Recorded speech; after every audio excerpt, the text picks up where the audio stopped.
Well, last Sunday, Mzalendo Trust released yet another annual scorecard detailing the performance of our parliamentarians. The 2020 parliamentary scorecard triggered varied reactions and interesting headlines too.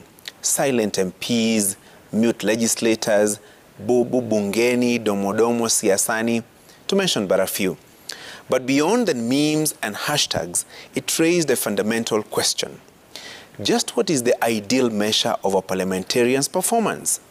Let me from the onset concede that almost 5 years later, there are some members of parliament in both houses that I can only recognize with lots of difficulty.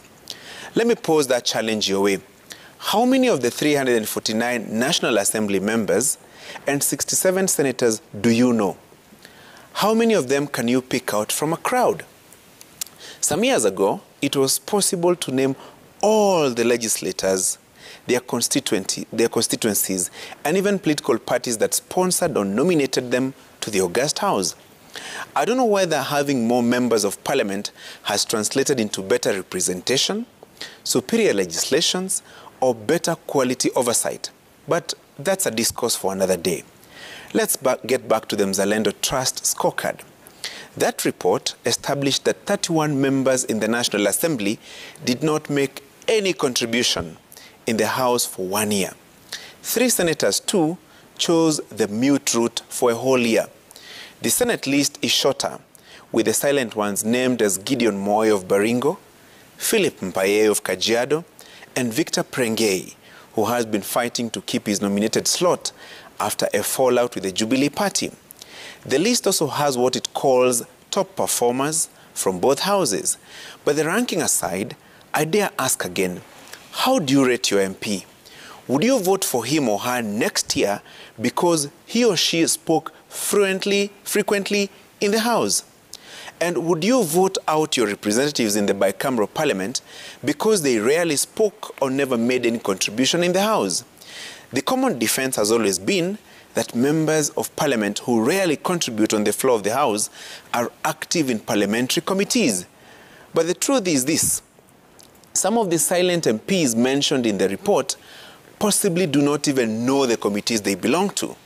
There are some members of parliament on that list who I have never seen in any House committee since 2017. And I would know because I cover parliament every often. Some even before that. Ladies and gentlemen, let's face it, it is not possible to legislate in silence.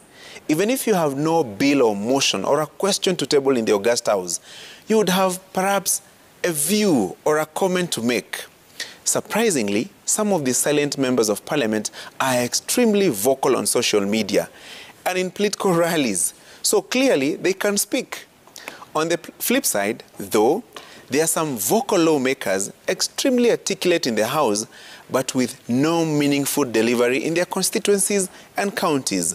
While members of parliament no longer have the direct control of Constituency Development Fund, CDF, like they had years ago, they still influence the picking of CDF committee members and therefore have a significant say on how the CDF millions are utilized in their constituencies. They go by the popular title of patrons. Though the CDF kitty is managed by the CDF board through the constituency managers. Lastly, I think it's time to have a candid discussion as the Kenyan electorate on what we consider the roles and functions of a member of parliament. Do we expect too much from them? Many parliamentarians will tell you stories of crowds of people that mill around their homes on a daily basis in search of assistance to pay school fees, medical bills, make funeral contributions, among other expectations. All this may not be in their job description, but haven't we seen aspiring members of parliament promise us all these things during the campaigns? Schools, hospitals, jobs, etc. Let me conclude by saying that parliamentarians have the job of representation, legislation and oversight, and even budget making. But ideally, each member should speak in the House at least. The 2 chambers of parliament sit at least 4 times a week. 4 hours on Tuesday, 7 hours on Wednesday, and another 4 hours on Thursday. That's an average of 900 minutes per week. If you are to share the time among the 349 members in the National Assembly, Each one of them would speak maybe for about 2 minutes a week. The senators would have an average of 13 minutes per week. However, this is the ideal situation. Kwa ground, vitu huwa different sana. So ladies and gentlemen, I beg to move. That's my punchline for the week.